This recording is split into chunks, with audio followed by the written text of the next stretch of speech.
چې دوه شیونه داسې دي چې فقیري ختموي. یو حج او عمره. بله.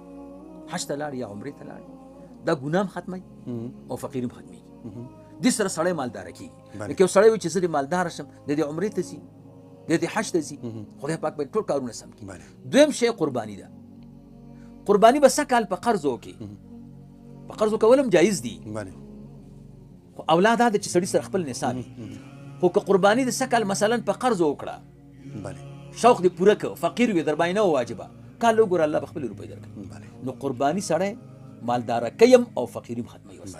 ولې په بل دې توسع راوسته کړه په اهل دې توسع راوسته الله تعالی مال درکړی ښکلی صحت یې درکړی دا قرباني د هغې شکرانه ده. دې وجې نه علما وایي په دې قربانۍ کې د اندامونو دا سالمیت ولې ضروري دی؟ ځکه چې د دې مال کې چې څومره اندامونه دي د هر اندام په بدل کې الله تعالی ستا اندام د جهنم نه خلاصوي او د هر اندام په بدل کې ستا د اندام د دې نعمت شکرانه ده.